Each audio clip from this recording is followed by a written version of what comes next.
अस्सलाम वालेकुम जी। आज मैं बाज़ार गई हूँ थोड़ी सी शॉपिंग करने, तो मैंने सोचा आपके साथ भी ये वीडियो शेयर करूँ। यहाँ पे मैं लेने आई हूँ डेकोरेशन पीस जो मुझे बहुत पसंद आए, और डेकोरेशन पीस लेने लगी हूँ, और कुछ मैं अपनी रेसिपीज़ के लिए थोड़ी सी ग्रॉसरी लेने लगी हूँ। तो यहाँ पे मैं उसके लिए जो चीज़ें इस्तेमाल करती हूँ वो लूँगी, और यहाँ पे मैं लूँगी कुछ बेकिंग का सामान जो मैं ज़्यादातर यूज़ करती हूँ। और इसके साथ यहाँ पे मुझे ये बास्केट बहुत प्यारी लगी है, ये मैं लेने लगी हूँ। और सर्दियाँ हों और हमें पकौड़े, समोसे और आलू वाली टिक्कियाँ नज़र आ जाएं, ऐसा तो हो ही नहीं सकता कि हम इसे खाए बगैर गुजरें।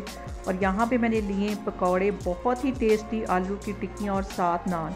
ये खाते हुए मुझे अपनी स्कूल की यादें ताज़ा हो गई, जब हम स्कूल में खाते थे। और सर्दियों में इतने मज़े के लग रहे थे ये पकौड़े, और इसके साथ ही नान और आलू वाली टिक्की, बहुत मज़ा मुझे आया। अगर आपको मेरी इस तरह की वीडियोस अच्छी लगें तो प्लीज़ आप मुझे कमेंट्स में बताएं। इंशाल्लाह ताला मैं इस तरह की और वीडियोस आपके सामने लेके आऊँगी। अल्लाह हाफिज़।